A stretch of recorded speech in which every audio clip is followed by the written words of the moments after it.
The greatest trick the devil ever pulled was to convince you that he didn't exist. Recently, I've received that statement from many Christians.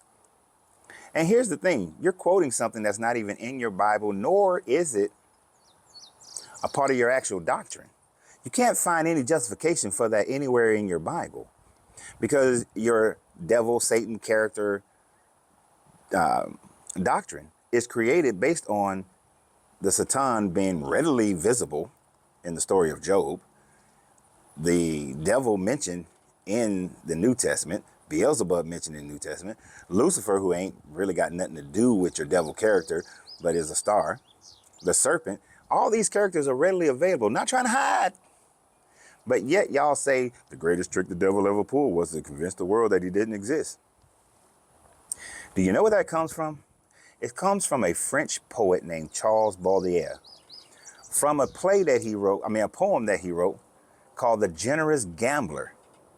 And y'all are running around quoting it because you saw it on The Usual Suspect, as if it's something that comes out of your Bible, which just shows me that when people quote that as relative to their Bible, that you don't study your Bible.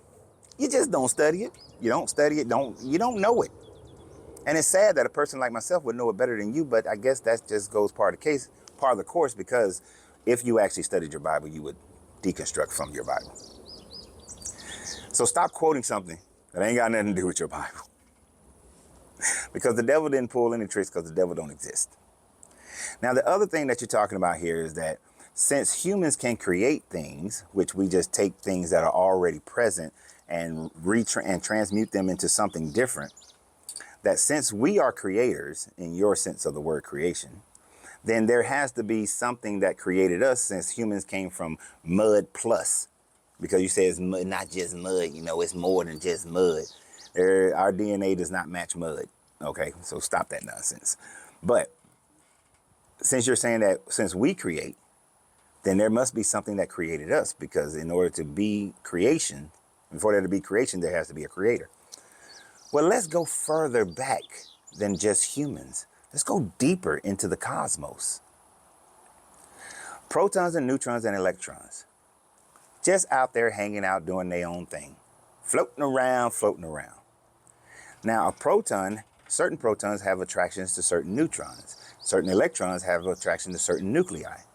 Now, once the nucleus is formed and the electrons form around it, they then are attracted to other like protons and neutrons and electrons, and they formulate other atoms.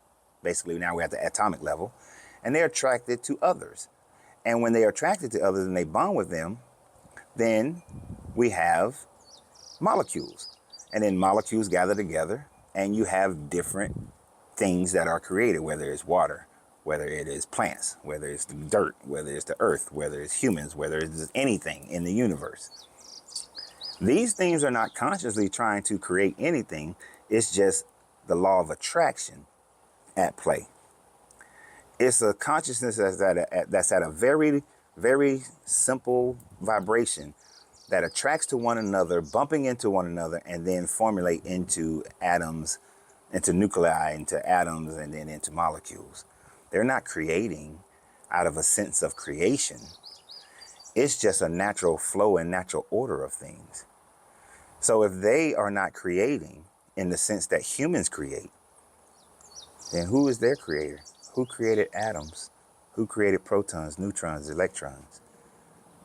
Because they just exist, and then they are just attracted to one another. You see how it doesn't work? It only works when you scope it down into your one little narrative to make it fit into your paradigm. But when you think about it more infinitely, it doesn't work at all, because everything in the universe, as far as our knowledge, is based on protons, neutrons, and electrons. Now, the space in between that we call dark matter, we ain't figured that part out yet.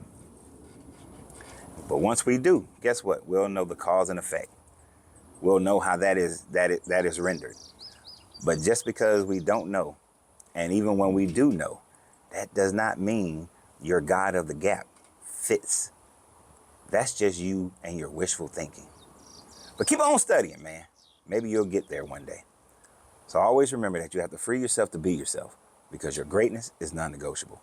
Good journey, good vibrations.